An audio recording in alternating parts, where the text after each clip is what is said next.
Podcastirmãos.com.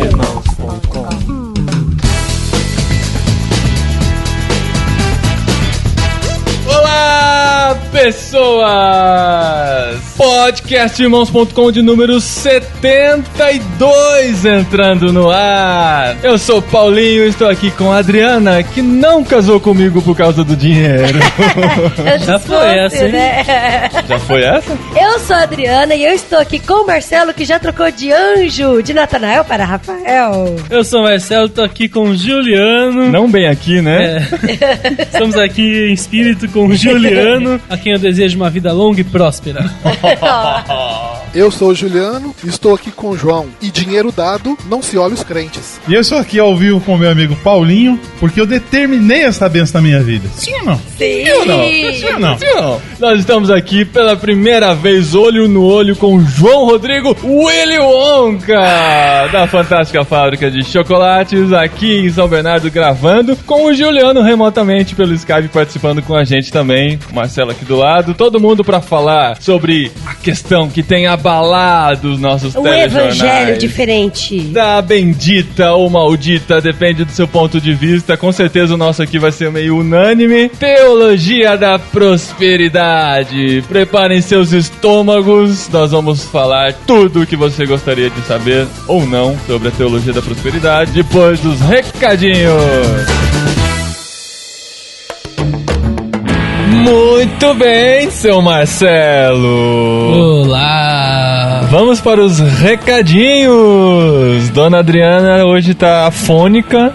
Tivemos que chamar às pressas o Marcelo aqui pra substituí-la. Vamos ver se você vai ser fofo igual ela. Vamos lá, né? Vamos tentar. Tudo pra garantir meu bonequinho aí no post. Tem que participar, né? Pra aparecer o desenho no site, tem que participar, tem que trabalhar, né? A gente tem alguns recadinhos importantes. Um deles é que nós fizemos uma parceria com a editora Ultimato. Olha que legal. E no programa anterior, o nosso papo, a nossa entrevista foi com Maurício Cunha, da Visão Mundial, que lançou 2 livros pela Ultimato. Um deles é exatamente O Reino Entre Nós. O Reino Entre Nós, transformação de comunidades pelo Evangelho Integral. Você vai ver tudo que a gente falou no outro programa e muito mais nesse livro. Bem legal, que é do Maurício Cunha e da Betty Wood. E a gente quer dar esse livro pra vocês. Olha só. A gente é mãe, né? A gente sempre fala que podcastirmãos.com é uma mãe. E como que as pessoas vão fazer pra ganhar esse livro, Marcelo? Tem que ser esperto, Tem que ser esperto. Tem que prestar atenção.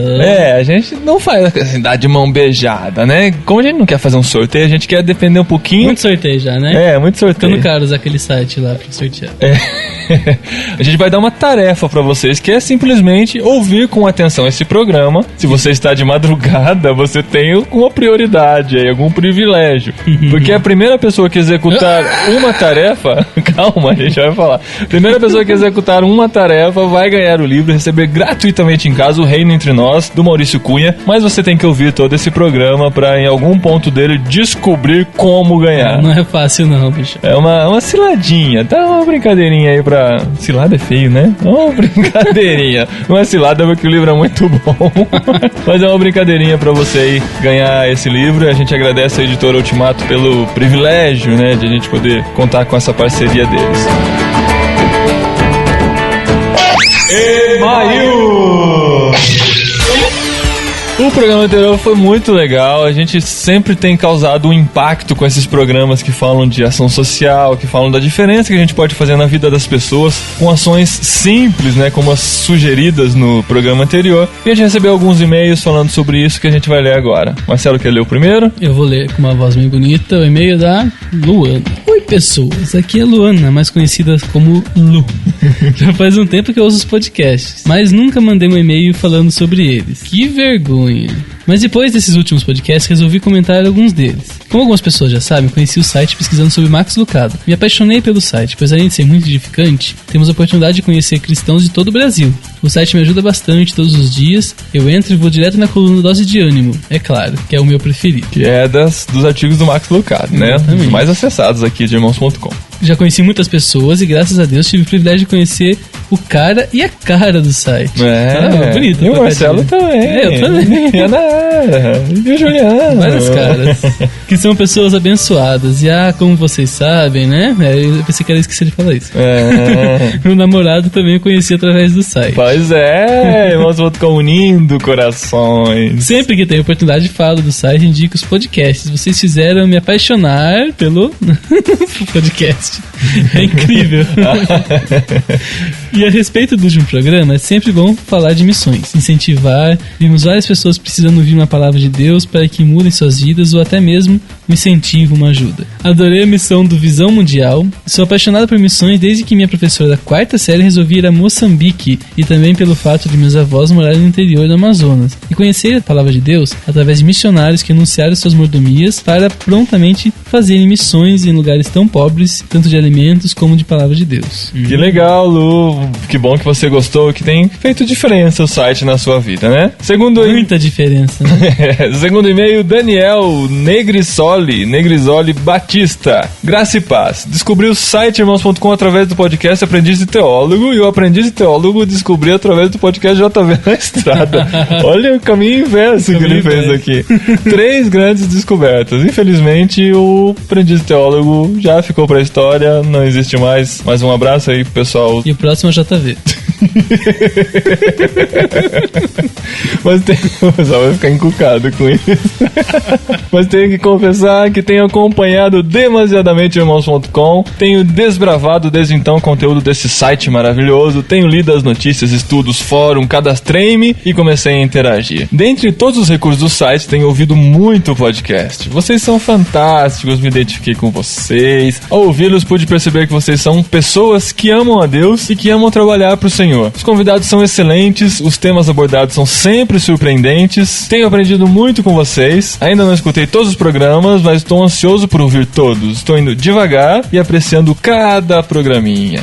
Gosto dos programas que abordam temas teológicos e experiências pessoais de vocês. Eu gosto de todos. Paulinho, Adriana, Juliano, Marcelo, Sara. Ele viu os desenhos lá em cima, né? Vocês estão de parabéns. Continuem firmes nesse ministério que lhes foi confiado. Deus lhes abençoará na calmaria e nas tempestades. Amém. Aliás, Paulinho, não sei se você já faz algo do tipo no site, mas gostaria de saber o processo que vocês fazem para colocar um podcast no ar. Assim como nos reunimos, estudamos, passamos horas editando, etc. Horas meditando. Horas meditando. Talvez as pessoas deem mais valor ao saber o tamanho do trabalho que vocês devem ter para fazer os programas. E aí, Marcelo? Pra você é tranquilo. Tranquilo. Entra no Skype, grava. Qualquer dia a gente pode até fazer um programa. Um meta-programa, um meta-podcast explicando como a gente faz. Pode ser. Dá bastante trabalho realmente. Hoje em dia é a coisa que mais dá trabalho em irmãos.com, mas é o que mais dá prazer também. Dá muita alegria ver os frutos, as pessoas sendo edificadas. Então, depois qualquer dia a gente explica com mais detalhes. Se você tiver a oportunidade de participar de uma das nossas oficinas em que falamos sobre isso, você vai ter mais detalhes. É melhor deixar para as oficinas, né? Senão a gente perde o interesse, né? Das pessoas levarem a gente para dar as oficinas. Mas ele falou do JV na Estrada, né? Que tá com os dias contados. Nós somos muito amigos deles e eles estão participando do Prêmio Podcast esse ano. Nós não estamos. Fala aí, Marcelo, por que nós não estamos participando do Prêmio Podcast esse ano? Simples, porque... não. Por que não? No ano passado foi muito legal, a gente participou, trouxe uma visibilidade boa pro podcast irmãos.com. Muitos de vocês que estão ouvindo podem ter chegado a nós através do Prêmio Podcast, mas nos desgastou demasiadamente. A única graça que tinha é a Mona Lisa agora. A gente não entra pra perder nas coisas, né? Sabe como que é? A gente se desgastou demais e ficou enchendo o ouvido de vocês falando de Prêmio Podcast. A gente decidiu, esse ano nós não vamos fazer isso. Já colhemos os frutos que dava pra ter colhido. E esse ano a gente vai dar nosso simples e singelo apoio ao JV na Estrada, que está participando. Então você entra em www.jvnaestrada.com e vota nos nossos amigos lá, que a gente vai ver até onde eles conseguem ir, né? Aproveita esse ano que ano que vem, não sei não.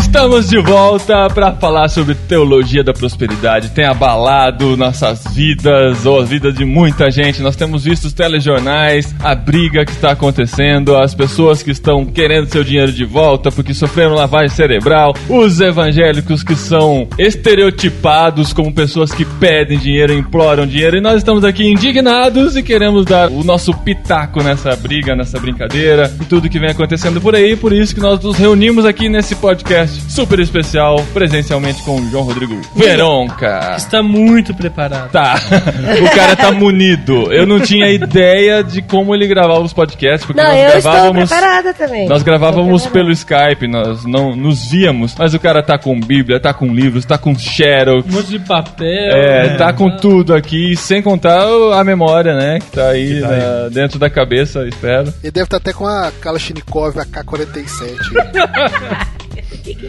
João, conta pra gente, onde que surgiu essa famigerada? Vai dizer que foi lá no Novo Testamento? A resposta está Errada. Bom, pra variar... Foi iluminação de alguém, né? Parecia um anjo. Em alguma parte, alguém recebeu uma revelação, com certeza, mas eles não expõem isso muito bem, esse início do movimento, né? Uhum. Mas, como praticamente toda heresia que tem bastante sucesso no Brasil, a teologia da prosperidade, ela é importada, né? Então, as origens dela remontam lá nos Estados Unidos. Então, tudo isso começou nos Estados Unidos e, digamos aí que a partir de meados dos anos 80 que a coisa começou a fazer sucesso no Brasil. Foi quando Faz chegou tempo já, aqui. então, hein? Nos anos 80. Já tem alguns anos aí. É engraçado que pra mim, nos Estados Unidos, eu não imagino a igreja americana fazendo isso. Cara, não é um pois é. estereótipo pra mim isso. Só que lá nos Estados Unidos, infelizmente, a realidade das igrejas americanas, no nosso contexto, principalmente depois da crise, tem sido muita ênfase na teologia da prosperidade. E como o brasileiro gosta de uma modinha, de uma novidade, a teologia da prosperidade ela tem feito bastante sucesso aí nos nossos dias. Né? Os teólogos da prosperidade, né? Se é uma teologia, tem os teólogos da prosperidade, eles usam alguns versículos pra dizer e pra defender a sua tese, né? Eu acho que citando esses versículos a gente consegue tentar entender um pouquinho o que eles defendem, né? Não, sem dúvida. Para variar, a Bíblia é mal utilizada. Só que antes da gente até falar sobre esses textos que eles usam, é legal dar uma repassada no que é o contexto histórico da teologia da prosperidade. Quando a gente pega um movimento e descobre a origem dele, quem iniciou o movimento, quem iniciou esse tipo de reflexão, a gente acaba realmente se contextualizando e entendendo as motivações reais de tal teologia ou mesmo teoria ter um sucesso tão grande assim. Então, pouca gente sabe como que a teologia da prosperidade começou a ser difundida. Os nomes que fazem sucesso nos nossos dias tiveram como o seu mentor intelectual e espiritual um sujeito chamado Ezekiel William Kenyon, que nasceu no ano de 1867 e morreu no ano de 1948. Então, Ezekiel William Kenyon, ele praticava uma espécie de teoria cristã muito esotérica, muito mística. Ele tinha, inclusive, contatos com a própria Mary Baker Eddy, que é a fundadora da ciência cristã. Então, uma maneira de pensar mais ou menos assim, que é o que nós vemos hoje. Aquele tipo de coisa que a pessoa pensa, aquilo há de se realizar. Tanto é que Ezekiel William Kenyon, ele tem uma frase que é muito difundida nos dias de hoje, mas pouca gente sabe que é dele essa frase. Ele diz assim que o que eu confesso, eu possuo. Então, a partir desse tipo de pensamento, está relacionado com um movimento esotérico chamado metafísica cristã, que esse pensamento começou a ser difundido. E depois vieram outros propagadores. Quando você chama metafísica cristã, o que eu penso é o que acontece, a gente podia chamar de positivismo, determinismo, alguma coisa nesses ismos aí. Positivismo e determinismo, sem dúvida. Que é o que nós temos visto hoje aí. Que você quer muito, e isso tem muito também entre os não cristãos, né? Existe isso, essa defesa de que você tem que pensar positivamente, você tem que querer muito isso e de alguma forma isso vai se materializar, vai acontecer na sua vida. Exatamente. Então você veja só, nos nossos dias existe aí um livro muito conhecido, muito difundido, que se chama O Segredo. O Segredo. Que aí é a lei da atração. Que é a lei da atração. Praticamente já encerrei uma leitura bastante crítica da lei da atração, que consta lá no Segredo, e é uma coisa muito interessante que a forma como os esotéricos que usam o segredo praticam o pensamento positivo é muito semelhante com o que a teologia da prosperidade pregou. Sabe? Então, por isso que as origens da teologia da prosperidade, nós dizemos que elas são realmente malignas, porque elas estão centradas no quê? Na questão do pensamento positivo e principalmente no ego do ser humano. Então, aquilo que eu quero, aquilo que eu penso, aquilo que é a minha vontade, isso tem que se cumprir. Então, a lei da atração, ela trabalha com esse tipo de coisa. Assim como a lei da atração trabalha com isso, existe uma gama muito variada de livros disponíveis aí no mercado gospel que está cheio de livros realmente que tratam sobre a teologia da prosperidade, que trazem isso nos seus escritos. Então, por exemplo, muita gente conhece Kenneth Hagin. Kenneth Hagin tem um livro que se chama O Nome de Jesus. Então, esse livro, O Nome de Jesus, de Kenneth Hagin, porque Kenneth Hagin foi uma espécie de discípulo de Esek William Kenyon. Então, Hagin, ele propagou a mensagem daquilo que o que eu confesso, o que eu penso, o que eu determino, isso eu possuo. Então, nesse livro, O Nome de Jesus, Hagin, ele cria praticamente um abracadabra gospel. Então, tudo aquilo que eu falar usando o nome de Jesus, aquilo vai acontecer. De uma maneira, assim, que eu considero muito depreciativa com o nome de Jesus. Porque nos dias de hoje, as pessoas simplesmente falam assim, não, eu vou pra lá, mas eu vou em nome de Jesus. Eu vou fazer não sei o que, mas é em nome de Jesus. Eu vou fazer não sei o que lá, em nome de Jesus. Eu vou ter isso, eu vou ter em nome de Jesus. Sabe? Em o nome? Em o nome de Jesus.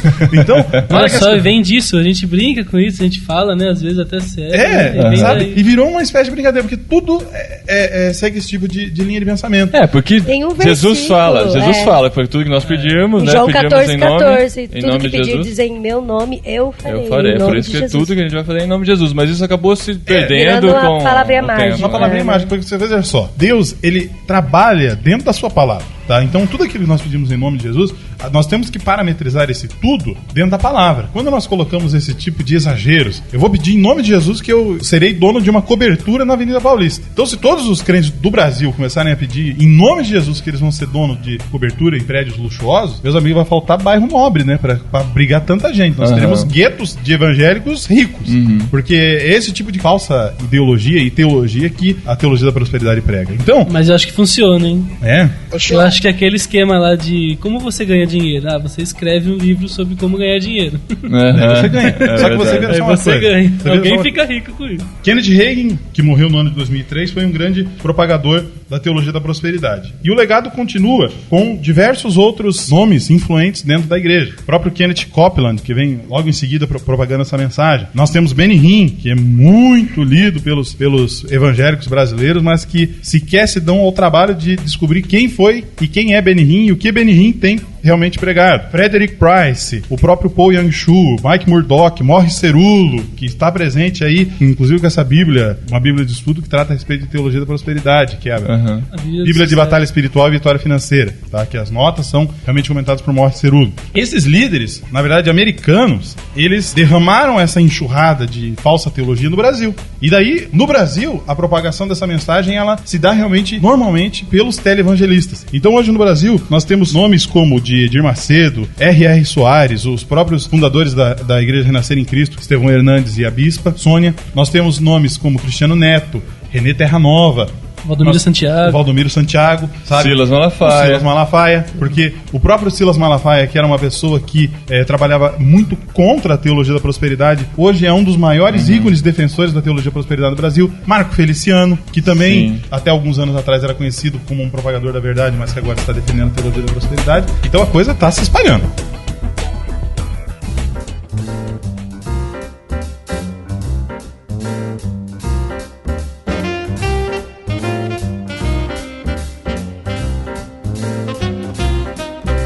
Ô João, você falou que a teologia da prosperidade, segundo uma análise bíblica, não vem de Deus. Então nós poderíamos dizer que se ela não vem de Deus, ela vem do diabo. Vem das pessoas. A gente pode fazer essa relação. Acho que é perigoso até falar isso, cara. Não é assim, concluir isso, que o que não vem de Deus vem do diabo. Não é essa a conclusão. A conclusão a respeito disso. A respeito tem um ser humano especificamente da teologia da prosperidade. Tem um ser humano no meio, tem a carne, tem tudo isso, né? Sim, mas quem tem interesse em fazer as pessoas se desviarem de Deus, o maior interessado é o diabo, em querer que as pessoas se desviem de Deus. Ele apoia, né? Podemos dizer assim. Não necessariamente é uma criação dele, mas ele apoia. Eu não tô assim, colocando a culpa, né? Porque tem crente que tem vontade, assim, né? Ou a culpa é de Deus ou a culpa é do diabo. Nunca tem a questão da carne. Você não se envolve nisso, né? Você não tá no meio da briga. Envolve. Sempre é o Deus do diabo. São marionete. Você só assiste. São marionete. Mas tem um Deus que tá no meio disso, que é o Mamon. Sim. O Mamon, sim, exatamente.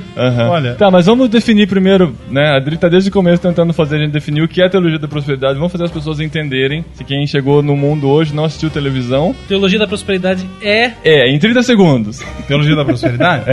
a teologia da prosperidade é um mecanismo utilizado por alguns líderes evangélicos para propagar uma mensagem de riqueza e abundância nessa terra. Uma mensagem que prega que todo aquele que é filho do rei, tem os direitos do rei. Ou seja, que todo cristão que confessa então a Jesus como seu Senhor, ele é digno de ter a melhor morada, de ter o melhor carro, de ter o melhor trabalho, de ter uma saúde de ferro. E que tudo aquilo que realmente entre em algum tipo de conflito relacionado a isso, não vem de Deus. Então automaticamente a pessoa tem algum tipo de problema de fé ou coisa do gênero. Então, num resumo muito simplista, a teologia da prosperidade prega sucesso. E sucesso nesta terra. Se você não tem sucesso, você não segue a Deus como deveria, não serve. Um crente bom não confia. É bem-sucedido. É o bem-sucedido. Crente bom é aquele crente que tem uma ótima casa, é aquele que tem uma saúde de ferro, que nunca precisa tomar remédio, é aquele que tem o melhor salário, na melhor empresa, no melhor cargo, até porque nós temos que ser cabeça e não cauda. E se isso não está acontecendo na sua vida, você tem algum pecado,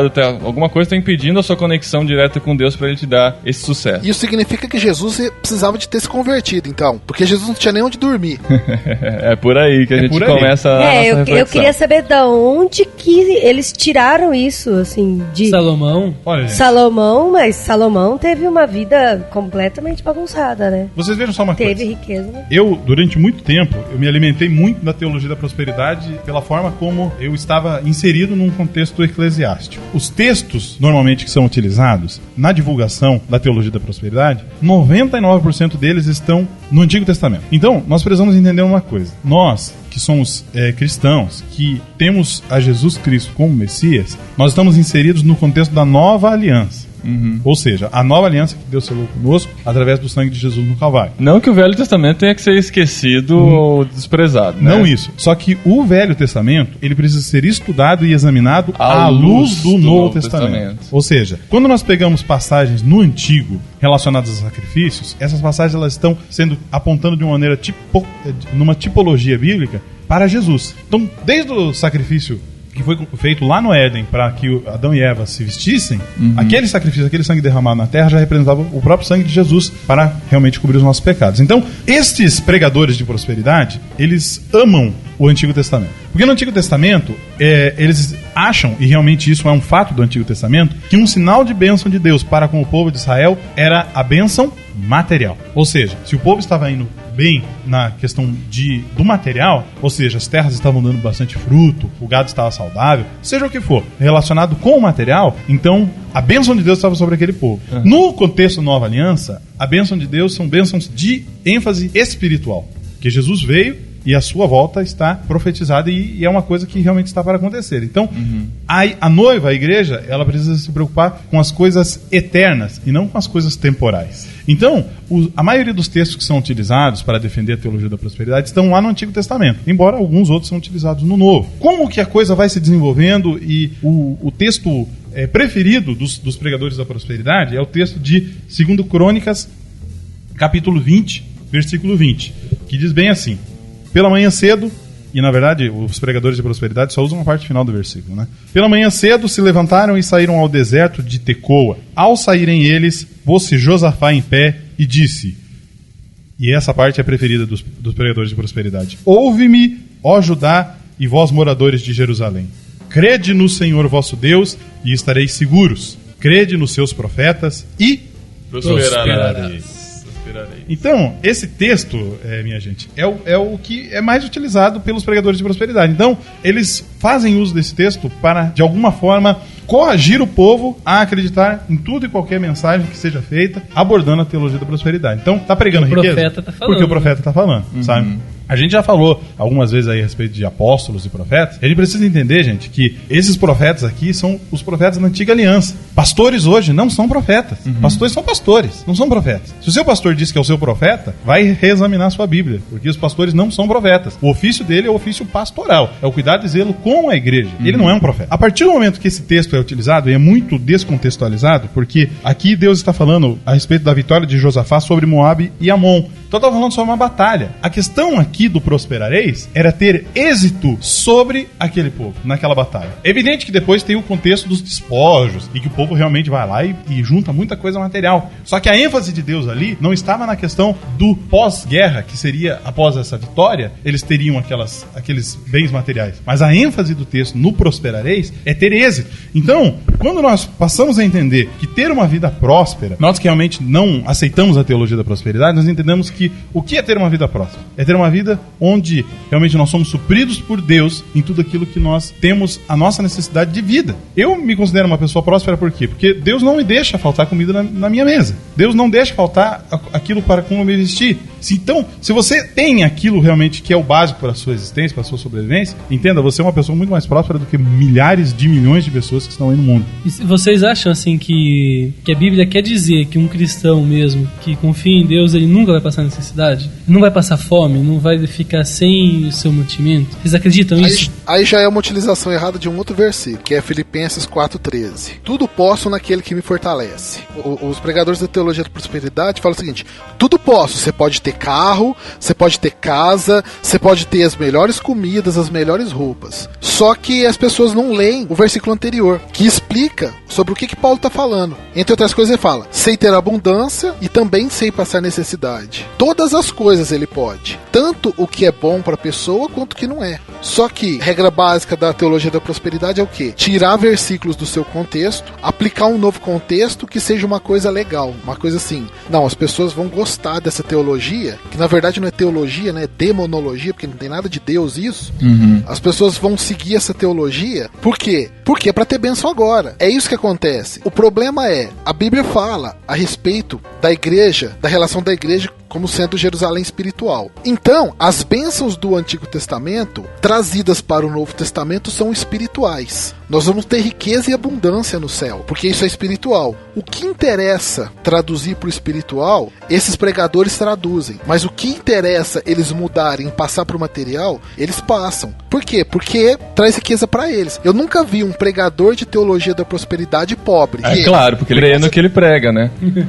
Na verdade, eu não sei se ele crê no que ele prega ou se ele manipula as pessoas de uma tal forma que ele não vai ficar sem dinheiro. Eu já fui em algumas pregações que tinha esse foco, já ouvi alguma. Em uma em especial, me chamou muita atenção. Porque, primeira coisa, o cara falou que ele era pastor. Eu imagino que um pastor é uma pessoa que pastoreia um pedaço do rebanho de Jesus. E ele era um pastor conferencista internacional. Não é esse famoso, não, é outro. É tudo outro. Bem, mas ele não é famoso. Ele não é famoso, mas ele se diz conferencista internacional. Não é bíblico, mas tudo bem, né? A gente vai adicionando as coisas. Daqui a pouco vai ter semideus, essas coisas todas. Algumas pessoas vão se achar. Você tava falando, né, João, de profetas, ele falava assim: eu sou profeta. E começava a profetizar um monte de coisa na vida das pessoas. Tal. Foi 2 ou 3 dias de seminário específico sobre essa questão de finanças. Aí, por fim, a hora que ele não conseguiu arrancar mais nada, ele falou para as pessoas que era para elas darem cheque. Não, dá cheque pré-datado. E isso. E ele falou assim: você dá um cheque pré-datado e se Deus não fizer, você susta o cheque. Não bastasse isso, depois eu vim a descobrir o porquê dessa situação. O cara combinou com o pastor da igreja o seguinte: 60% do que entrar é meu. Já começa por aí, é um negócio. Segundo ponto, eu não pego o cheque. Ou seja, os cheques ficam então com o pastor da igreja local, né? Fica com o pastor da igreja local, que se alguém sustar, ele não vai saber. E o prejuízo que o pastor o prejuízo, né? Porque é um negócio, né? É um negócio, o prejuízo fica com o pastor da igreja. Tem uma coisa que você tá falando, Juliano, a prática que nós vivemos, eu vivenciei muito tempo isso. Ela nos dá esse subsídio para ir contra essa teologia. Certa vez eu participei de um seminário lá em Curitiba, onde o pregador, um apóstolo, né, pegou e colocou o seguinte, que o dinheiro, ele não deveria dominar as pessoas. Não deveria dominar a vida das pessoas. Até aí tudo bem. Sabe? Até aí tudo bem. Só que você veja só como ele caiu em contradição. Era para cada pessoa que estava ali, eu acredito que tinha umas 5.000 pessoas mais ou menos lá naquele seminário, deveriam pegar sua carteira. Olha só a estratégia do camarada. Deveriam pegar sua carteira, achar a nota de maior valor que tivesse dentro da carteira, pegar, tirar a nota da carteira, olhar pra ela e declarar que ela não tinha poder sobre a vida dele. Então você, dinheiro, não tem poder na minha vida. Olha só. Meu, 5 mil pessoas fazendo isso. Você, dinheiro, não tem poder na minha vida. Você, gente com nota de 50, nota de 20, outros com nota de 2, às vezes era a única nota que tinha no bolso. Eu estaria né? nesse grupo. Nesse grupo. E a maior nota no bolso é 5, ou é 2, né? Tem uma de 1 e uma de 2, então a maior é de 2. Então, as pessoas deviam fazer isso, e daí ele ordenou que elas colocassem o dinheiro no chão e começassem a pular em cima do dinheiro. A pisar no dinheiro, dizendo que o dinheiro não tinha domínio na vida delas. Certo. E depois de tudo esse show, depois de todo esse malabarismo, ele falou, então já que o dinheiro não tem domínio sobre a sua vida, daí eu coloco um parênteses aqui, tem domínio sobre a minha vida, vocês peguem esse dinheiro que tá aí e tragam todos aqui na frente do altar e vamos fazer um grande sacrifício ao nosso Deus. Não, mas não queimou. Vamos queimar o não. Ele é louco, né? Não era holocausto. Sabe? Louco no queima. Né? Além disso, gente, a gente pega esse tipo de abuso espiritual, porque isso é um abuso sendo praticado, e nós podemos visualizar como realmente os textos eles são mal utilizados. Quando a gente vê o contexto do sacrifício de Isaac, ele é muito utilizado nos dias de hoje nas igrejas para fazer esse tipo de barganha com Deus. Então, assim, puxa vida, você tem que sacrificar aquilo que é o seu melhor. Eu participei de uma infinidade de campanhas de prosperidade, porque lá na igreja, naquele primeiro contexto da minha fé, a questão de campanhas financeiras eram muito fortes, porque era um lugar onde as pessoas realmente careciam muito do recurso material, e vinha a mensagem da teologia da prosperidade para falar o quê? Se você crê em Deus e nos seus profetas, você vai prosperar. Então você tem que crer nesses profetas que estão falando esse tipo de mensagem. Os textos eram mal utilizados, as campanhas normalmente duravam o quê? 4 dias. Primeiro dia, uma mensagem motivadora. Segundo dia, traga mais gente. Terceiro dia, lançar desafios financeiros. Distribuir envelopes de ofertas. Para no quarto dia trazer o dinheiro. Então era o quê? Normalmente no terceiro dia falava sobre o quê? Sacrifício de Isaac. Hoje nós vamos falar sobre Isaac, sobre a fé de Abraão, sobre os sacrifícios que precisam ser feitos para Deus. Então, gente, num contexto totalmente fora do Novo Testamento. Nós não vivemos este contexto de Antiga Aliança, nós vivemos um contexto de Nova Aliança. O sacrifício de Isaac era uma tipologia do sacrifício de Jesus. Então, na hora que esse tipo de lançamento era lançado, daí tinha uma gama variada de envelopes. Envelopes branco, qual que é? A oferta dos pés rapados, até R$20, sabe?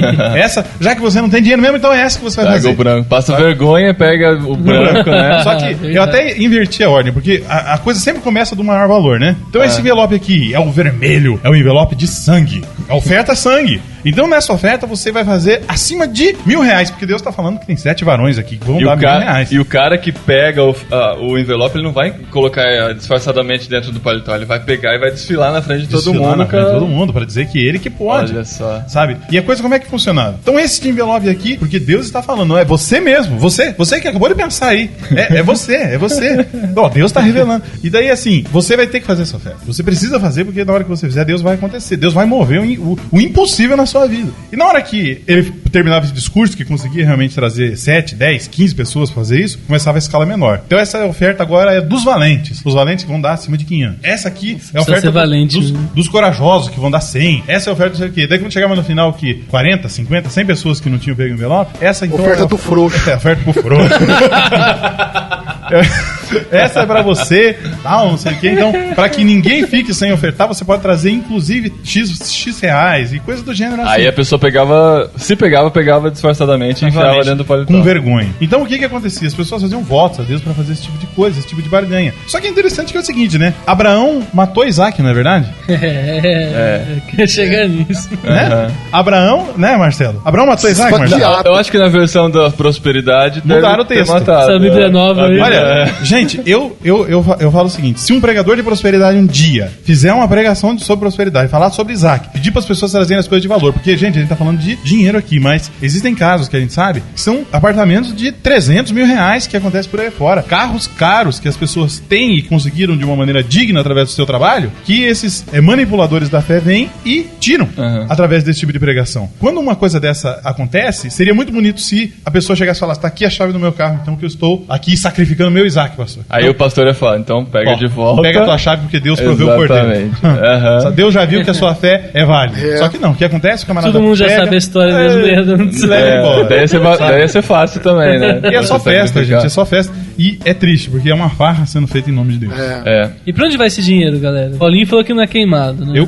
Não é holocausto, é sacrifício de fé. Isso que o Juliano falou, como é que é, Juliano? Você falou em 60%, não é verdade? 60%. Eu, Que é? 60% da arrecadação. A comissão do pregador conferencista internacional profeta. Ó, eu não tenho propriedade pra falar sobre isso, mas eu imagino, deve ser meio óbvio isso, que eles devem contratar algumas pessoas, como a gente faz com empresa, dentro das empresas e tal. Ah, vem aqui, você recebe uma tanta coisa pra isso, se você fizer uma venda, você vai receber comissão pra isso. Deve ser a mesma coisa, eu vou chamar um cara que ele é bom pra falar sobre dinheiro, vou trazer ele aqui, tantos por cento do que ele conseguir arrecadar é dele. Que o público é meio... Eu imagino que tem isso. Olha, Exatamente. veja só como é que a coisa funciona. Eu gosto sempre de usar a Bíblia, porque ela é o nosso norte, né? Se a gente não É bom, fizer né? É bom. tudo amparado pela palavra, a coisa... Né?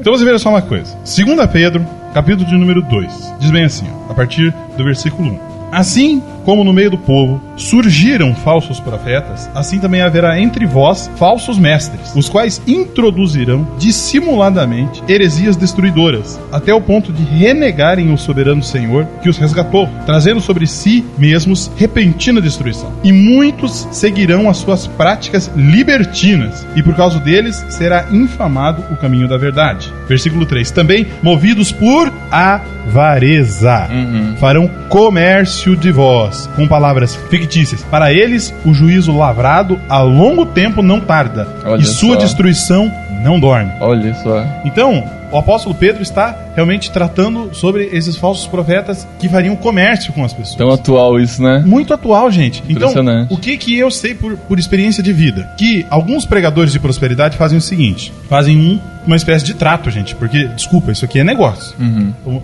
isso não é igreja, isso não é evangelho, isso é negócio. Fazem um acordo assim. Então, pastor Marcelo, tá?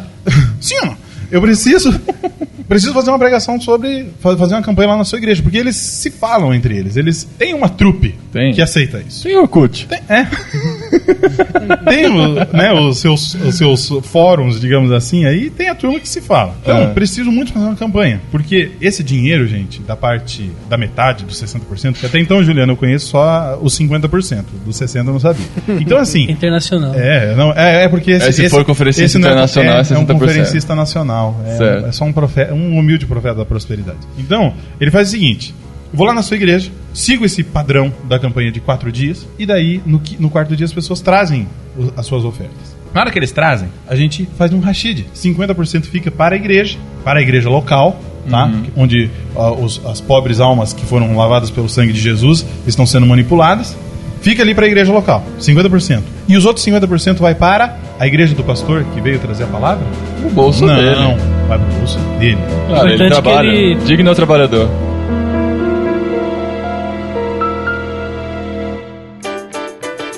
Chegou a hora de você ganhar o seu livro. Vamos lá. Se você tem muita sorte, foi um dos primeiros a ouvir esse programa e chegou neste ponto, a coisa que você precisa fazer é a seguinte: você lembra quando nós gravamos os programas lá na Conferência Missionária do Estado de São Paulo? Nós lançamos um teaser, que foi aquele videozinho onde tinha uns trechos de cada pessoa que participaria desses programas. E o Maurício Cunha fala uma frase que ele repete no podcast que foi com ele, mas ele fala uma frase. A primeira pessoa que descobrir qual é essa frase, transcrevê-la nos comentários deste programa que você está ouvindo agora, vai receber em casa o livro O Reino Entre Nós. do Maurício Cunha. Então corre lá, a gente não vai encher muito o seu ouvido com isso, porque só para a primeira pessoa que vai valer. Então você escreve nos comentários, já manda para podcast@irmãos.com seu endereço. Dá um pause aqui, corre lá e descobre.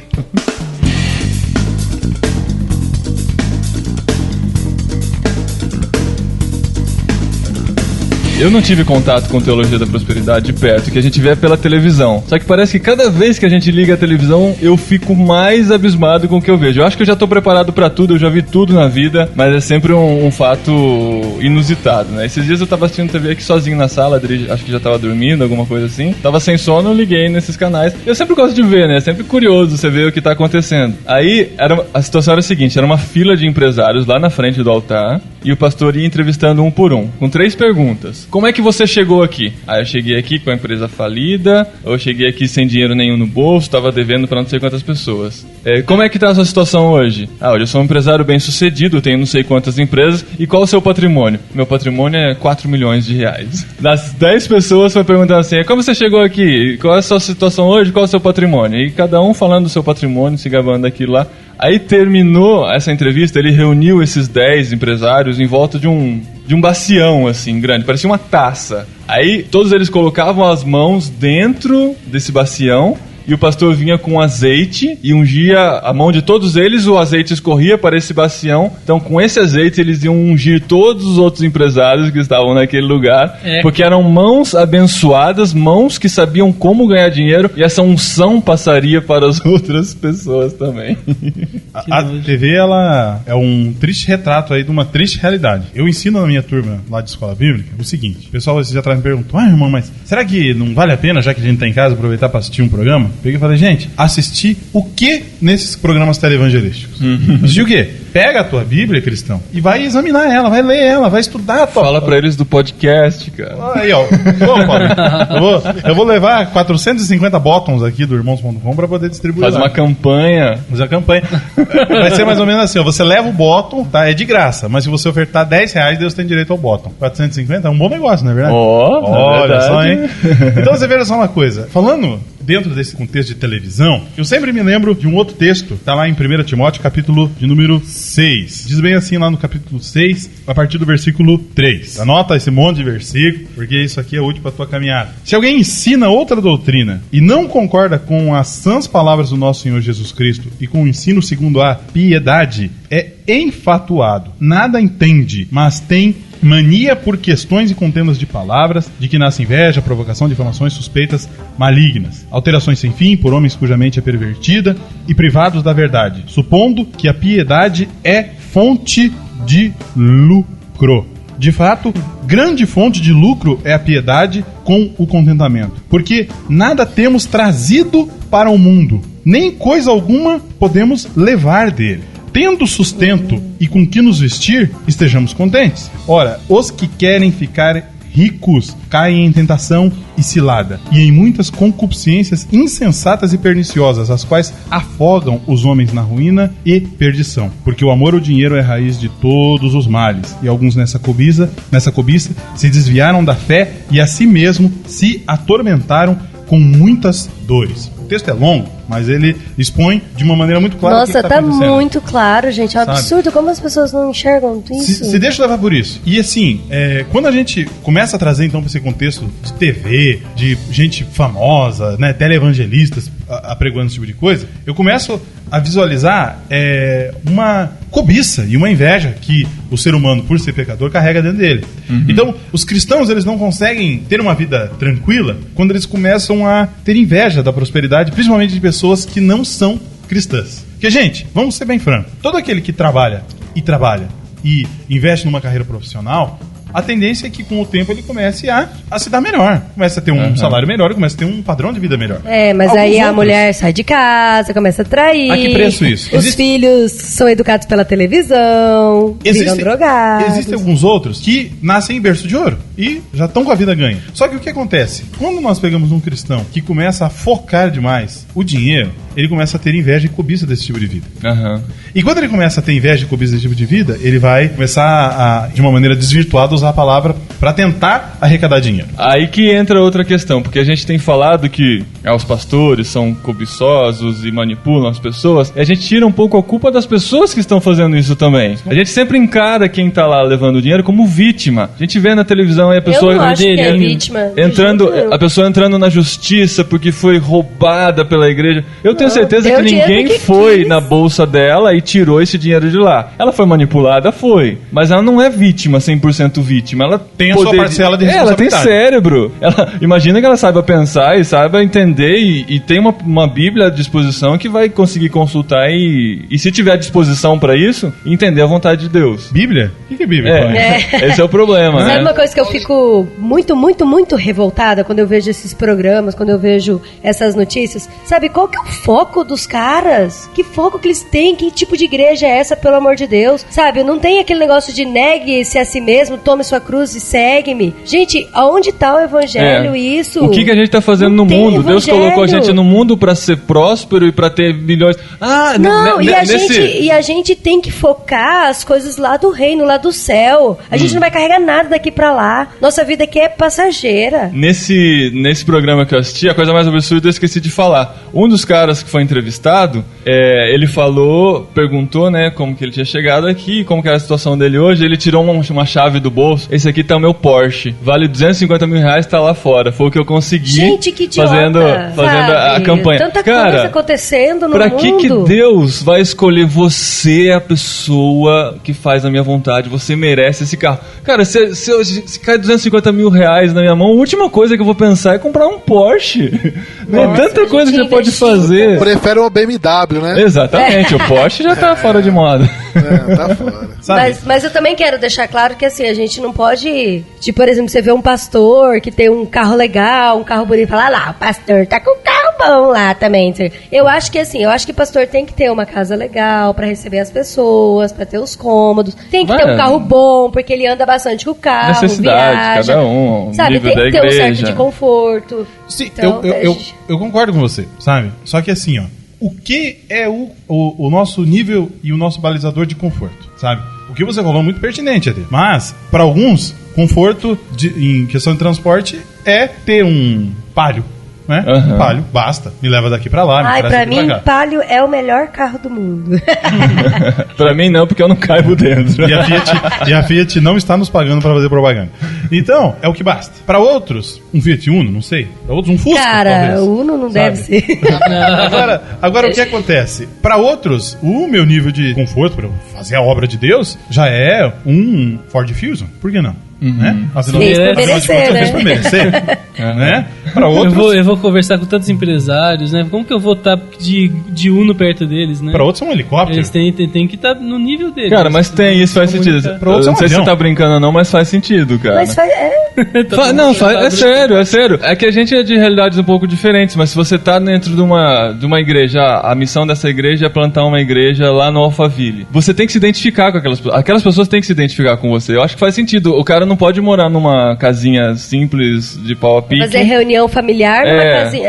Faz sentido, Uhum. mas assim, é claro que existem extremos, mas a gente não pode generalizar e falar, não, o pastor tem que ter uma vida simples, humilde, claro, sempre, mas humilde no sentido de pouco dinheiro, ele não vai atingir aquelas pessoas, ele não vai conseguir chegar com uma palavra, as pessoas não vão nem ouvi-lo. São confusões feitas com termos, né? Humildade e pobreza são coisas completamente distintas. Exatamente. Porque tem muita gente paupérrima que é Essa soberba. questão. E tem gente que é muito rica e é humilde. Agora, o que acontece? A gente sempre precisa pautar as nossas conclusões pelos nossos maiores exemplos bíblicos. Quando a gente pega Jesus, a gente vê os pregadores da prosperidade falando que Jesus, na entrada triunfal, ele entrou de Cadillac, né? Em Jerusalém. Gente, isso é uma das coisas mais ridículas que existem. Então, até porque o burrinho não era dele. O burrinho era emprestado. Então, era Jesus emprestado. era rico, porque Jesus andou de burrinho. O meio mais moderno para se andar naquele tempo, Jesus andou. E, além de tudo, são ignorantes, porque o meio mais moderno que tinha não era um burro, seria uma carruagem. Uma biga, no mínimo. No mínimo. Jesus mal tinha onde reclinar a sua cabeça.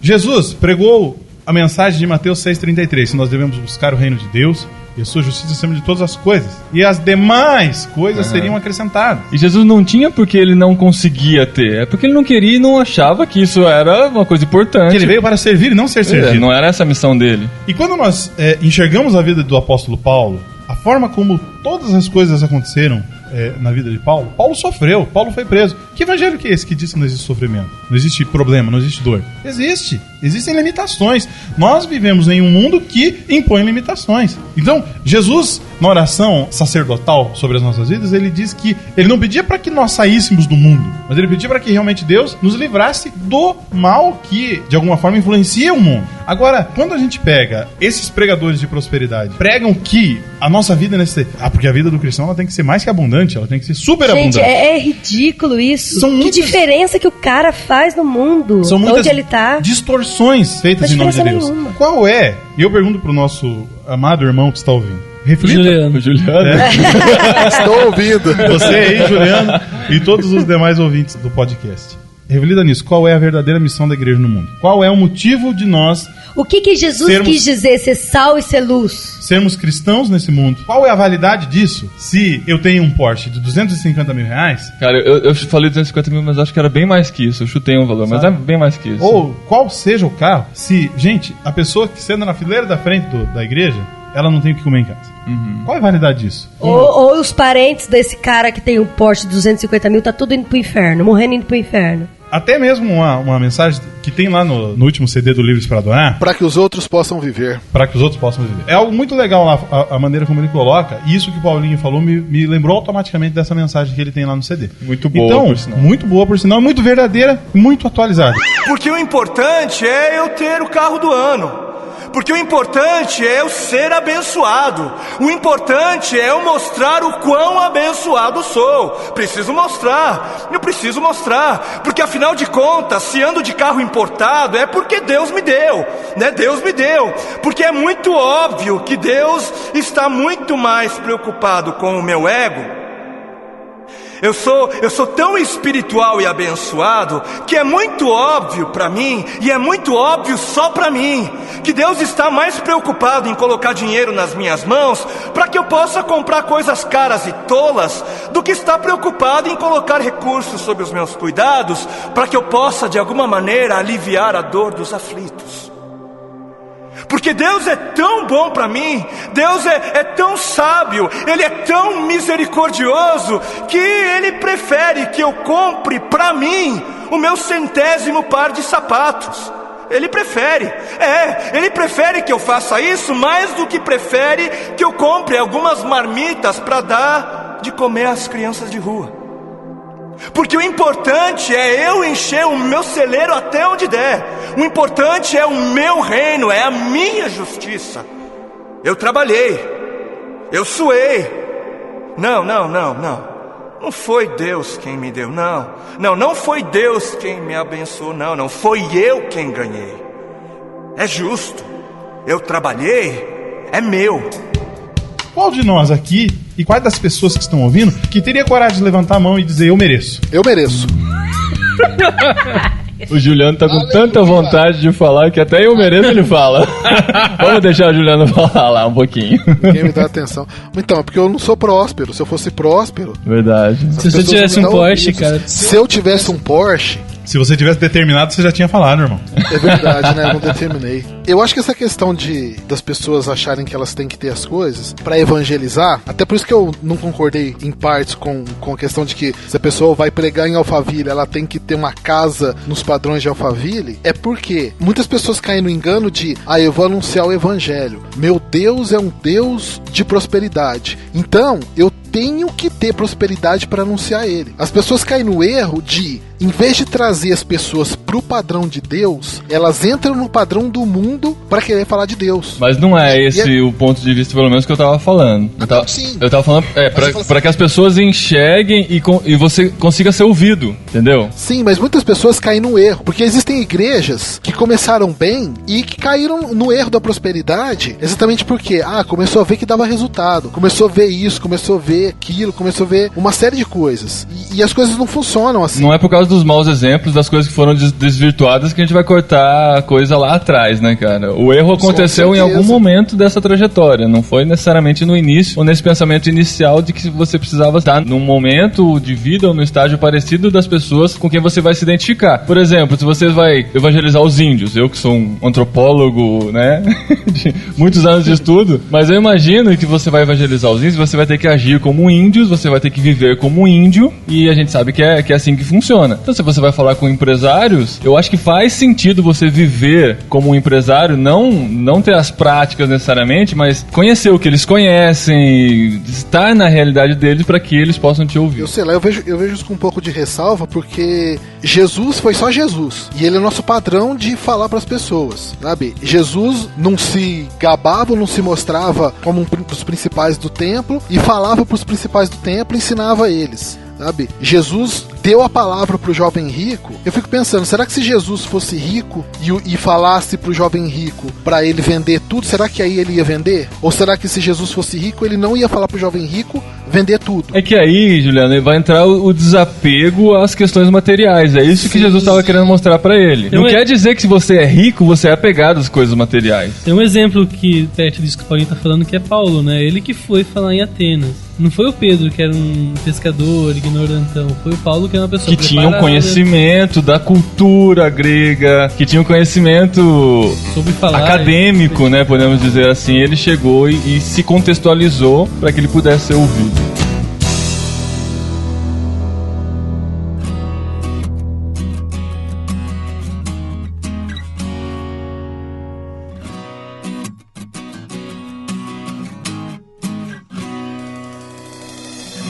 Uma coisa que eu queria voltar um pouco num assunto que já foi comentado, mas eu queria falar, até que ponto tem a responsabilidade das pessoas que querem seguir a teologia da prosperidade, de querer cumprir a sua própria vontade, porque eu não sei até que ponto as pessoas que se deixam levar pela teologia da prosperidade são tão inocentes assim. Não quero fazer um juízo, mas eu não consigo ver todas as pessoas simplesmente como inocentes, como cordeirinhos sendo enganados por um lobo que quer devorar todas as coisas delas. Ele vê a oportunidade. É a ganância, né? É a ganância. Você vê que você vai conseguir ter o carro que você sonhou e através desse meio você consegue. Às vezes a pessoa acaba perdendo tudo por pura ganância. Olha só, existe uma variedade muito grande de fatores que impulsionam esse sucesso da teologia da prosperidade. Primeiro, escola bíblica. Aonde que existe?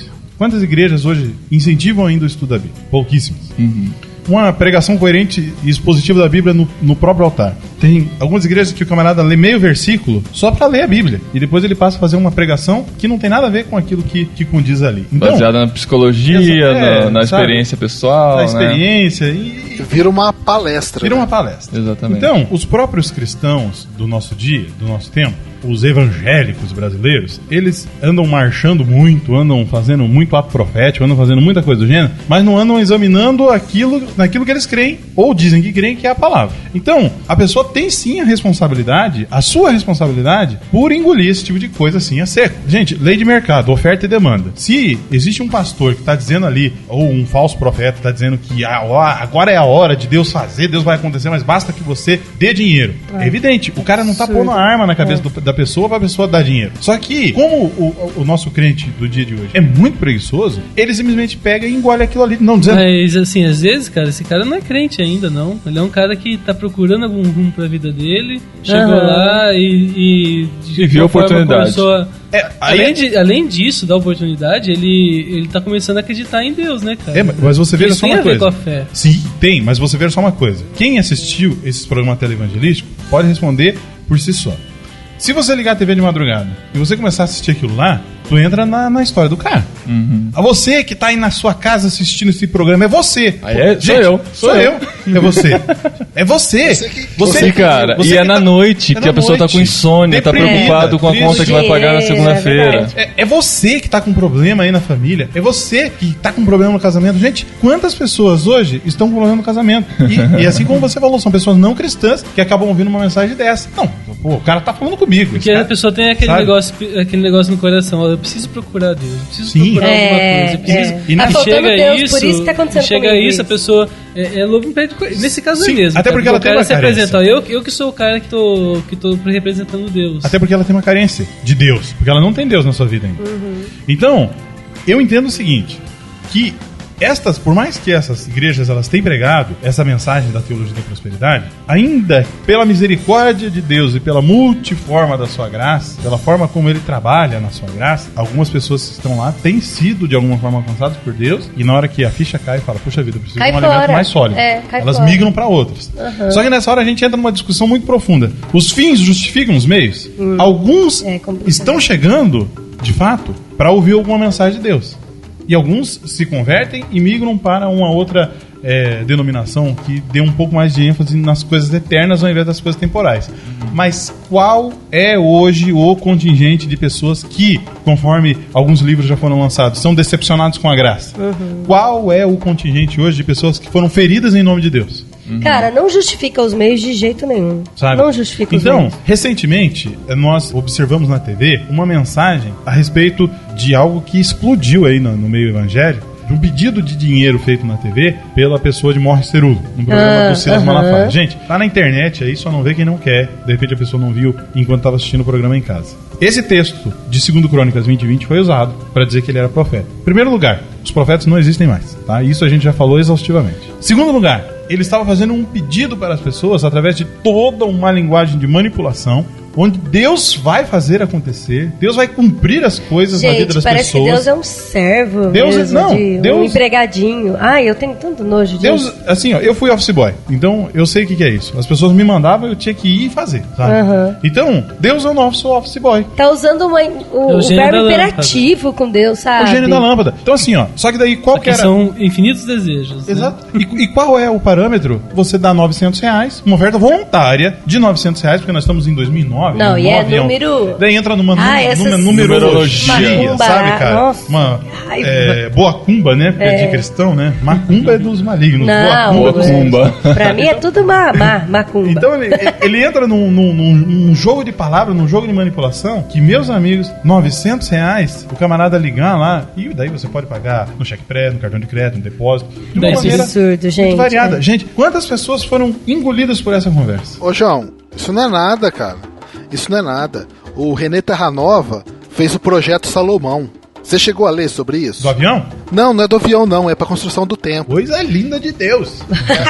A pessoa ia receber a unção da nobreza. Ela tinha que ofertar R$10 mil em tantos cheques. E aí ia ser sorteado algumas pessoas que ia ganhar viagem, né? É um bingo, né? Tá fazendo um bingo de Deus. É um ai, é um consórcio. Agora, o melhor você não sabe. As pessoas iam ter o nome delas escrito numa placa de ouro, ia receber oração 24 horas por dia. De ouro. Aí algumas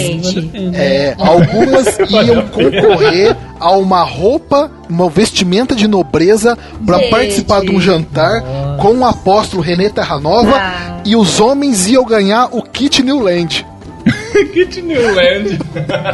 É horrível, gente, cara. É muito tonto, na boa, pra cair num negócio bonito, desse, né?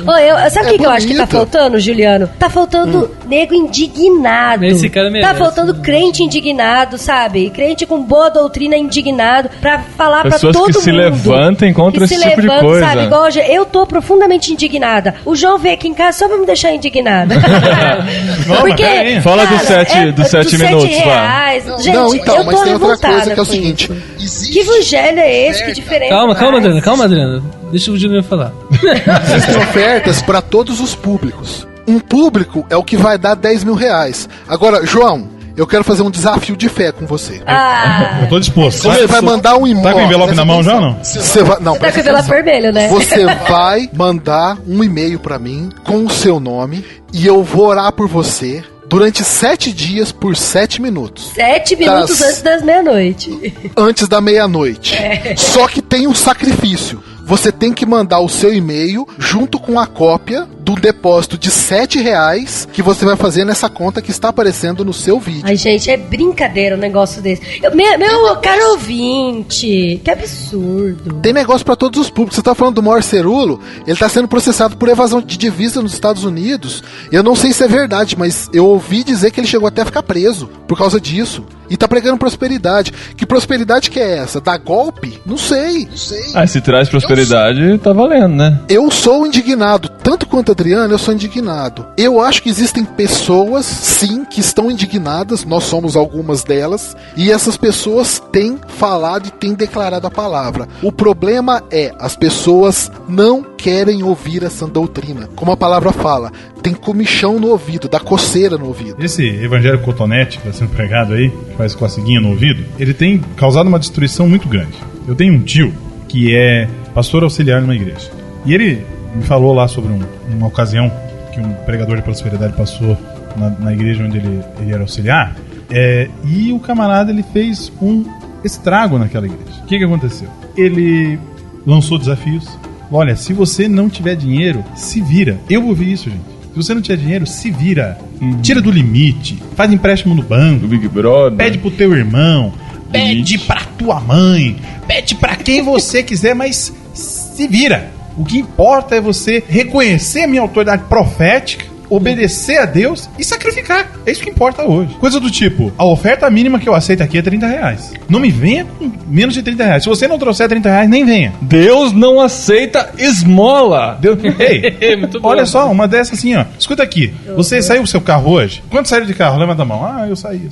Deixou na rua? Quantos deixaram na rua?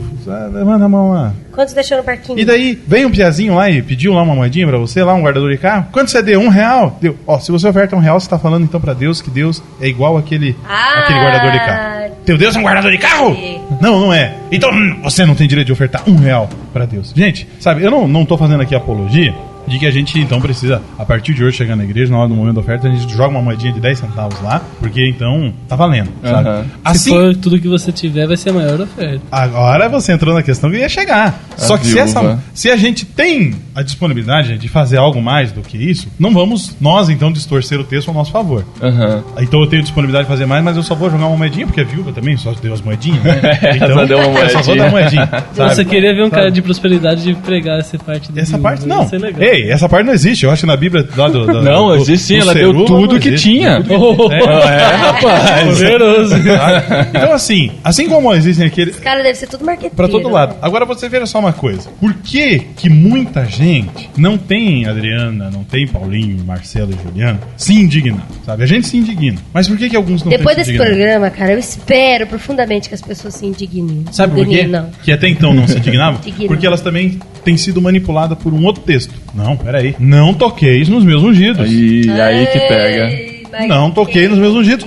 Eles são ungidíssimos, eles são irrepreensíveis, como diz lá em 1 Timóteo. Sabe? Eles estão, gente, acima do bem e do mal. Meus amigos, Virou padre agora, acima do bem e do mal. Assim, ó, esse é o ranço da herança católica que tá grudado no coração do evangélico brasileiro. Que ranço que é esse? Aquele achar que Deus é comprável com dinheiro, então se eu dou dinheiro pra Deus, Deus é obrigado a me devolver as coisas. Indulgências. As indulgências da Igreja Católica do período medieval estão aí de novo. Gente, eu tenho vergonha quando algum evangélico pega e vai criticar o catolicismo romano. Não estou defendendo o catolicismo romano porque as práticas são condenáveis do catolicismo romano. Agora, puxa vida, o católico trabalhava com indulgência. E o que a gente tem visto hoje? Indulgências. Você paga pra Deus e Deus faz o favor pra você. Ai, gente. O que a gente tem visto hoje? Unção de objetos. Gente, é vassourinha divina, é azeitinho, é lencinho, sabe? É cueca do pregador ungida, sabe? João, é meia, é água, é xixi. Vassoura pra espantar bruxaria. Imagina o povo numa igreja, todo mundo, as mulheres levando vassoura, pra vassoura ser ungida. Essas mulheres saem tudo, vai ter gente que vai achar, não, tá tendo uma convenção de bruxaria. Não, exatamente, é pra espantar a bruxaria, pra parecer bruxaria, né?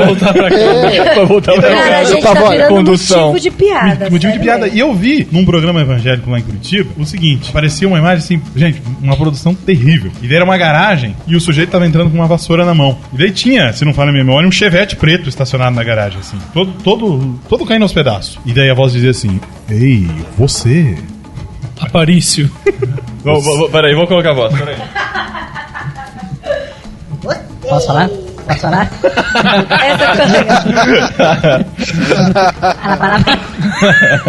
Ei, você... Aparício. Você que não se conforma com a vida que você tem. Não se conforma com a miséria. Você precisa participar da campanha da vassoura ungida. E daí o cara entrava naquela garagem com aquela vassoura e passava a vassoura naquele chevette preto velho. Preto velho é outra coisa.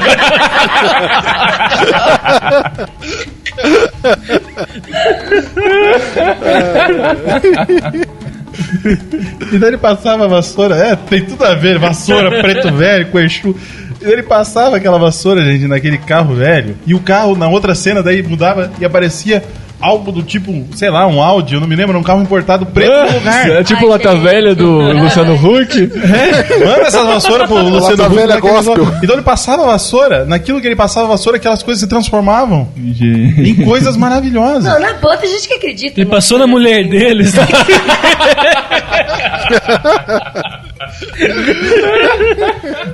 Então, o que acontece? Entra nessa questão que a gente acabou de falar. Não toqueis nos meus ungidos. Não. Quando nós, e claro, né, o texto tinha que estar na velha aliança, né? Um contexto completamente diferente daquele que nós vivemos hoje. Só que daí quando nós vamos recorrer à nossa maravilhosa palavra de Deus, ela diz assim, lá em 1 João, capítulo número 2, versículo 27, a partir do 27. Olha que coisa maravilhosa.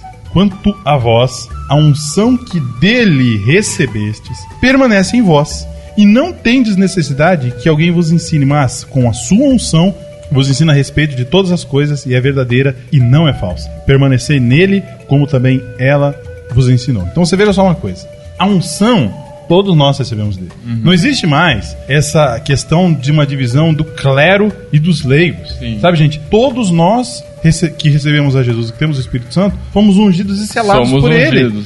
Então, assim, quando você chega pra alguém e fala, olha, tal coisa está errada, tal pregador está fazendo alguma coisa errada, tal coisa está acontecendo. Não toquei nos meus ungidos, não seja louco. Não faça isso. Fala, não, então peraí. Eu também sou ungido, ele é ungido, todos nós somos ungidos. E o engraçado é que falando de unção, 1 João capítulo 2, versículo 26 e 27, olha que interessante, entra bem nesse contexto. Escrevo-lhes estas coisas a respeito daqueles que os querem enganar. Quanto a vocês, a unção que receberam dele permanece em vocês, e não precisam que alguém os ensine, mas como a unção dele recebida, que é verdadeira e não falsa, os ensina acerca de todas as coisas. Permaneçam nele como ele os ensinou. Isso é uma carta para a igreja, não está falando só para os líderes, para a liderança.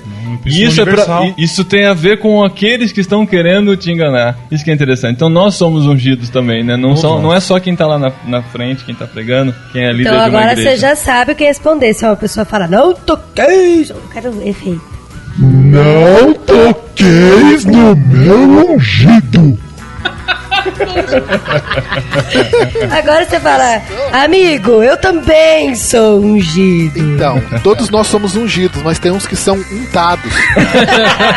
Besuntados.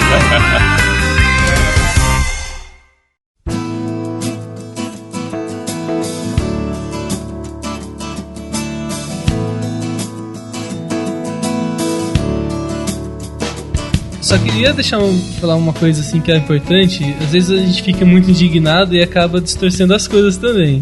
Porque eu acho que o que a teologia da prosperidade faz é distorcer coisas que são legítimas. Trazer a ganância para coisas que existem de verdade. Hoje o mundo tem ojeriza quando a igreja fala de dinheiro. Quando a igreja pede dinheiro. A sua contribuição é uma dádiva verdadeira, é uma obrigação sua devocional. É uma coisa boa que vai abençoar pessoas. Vai abençoar a sua igreja. O pastor vai receber o salário dele porque ele está trabalhando e é uma bênção para a vida dele que ele possa ter essa tranquilidade de trabalhar e ter a sua vida suprida. Exatamente. Missões são movidas, né? A Bíblia, Jesus na Bíblia, ele promete, manda a gente não andar ansioso porque ele vai dar provisão. Quando algum pastor fala, alguém que está falando de Deus, fala que Deus vai dar provisão para sua vida, isso é uma coisa verdadeira. Talvez não vá dar o Porsche que o Paulinho tanto sonha. mas nem cabe dentro de um Porsche. Mas Jesus falou que ele conversível, que ele cuida. Conversível dá. Que ele cuida da gente mais do que cuida dos passarinhos. Então a gente tem que ter essa tranquilidade. A gente tem que enxergar nosso dinheiro como dádiva de Deus e como dádiva que nós nós temos que distribuir para as pessoas. Isso são coisas legítimas. Isso é puro, é longe dessa teologia que promete lucro fácil com uma coisa que você não sabe nem para que você vai usar esse dinheiro, gente? E nem para encher o bolso de alguém que tá enganando vocês, né? Não, é importante você deixar isso porque projetos são financiados por dinheiro. A gente tá aqui no mundo, a gente precisa de dinheiro para projetos na igreja, para sustentação de missionários, de missões, de projetos sociais. Então, assim, as pessoas que são membros da igreja, elas têm que se importar com isso e tem que sim dizimar, tem que ajudar. A gente não tá falando contra. É bom até isso, ser crítico, né? Ver qual é a sua igreja, o que esse dinheiro tá fazendo de verdade. Exatamente. É bom ter esse cuidado. E é bom que as igrejas tenham essa transparência também de mostrar para onde está indo esse dinheiro, né? Isso é muito importante. Essa abordagem que o Marcelo fez, ela é básica e ela é essencial, né?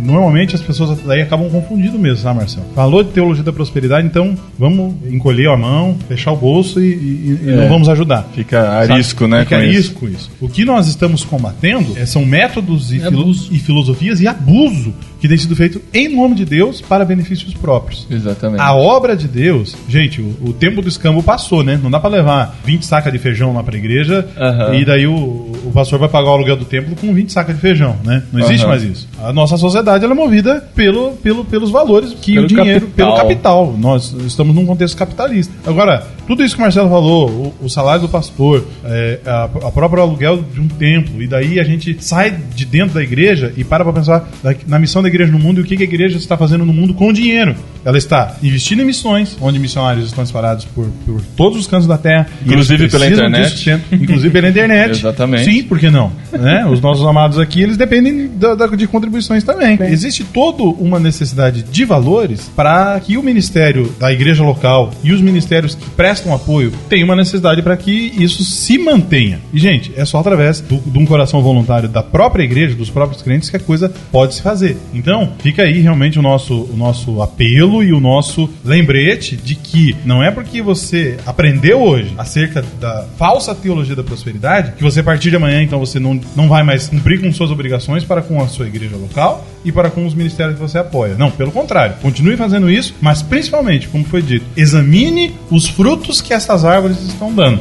São boas árvores? Então eu continuo investindo. Eu continuo adubando uma boa árvore. Se é uma erva daninha, que deixe que ela seja cortada pela raiz. E jogada no bom. Amém.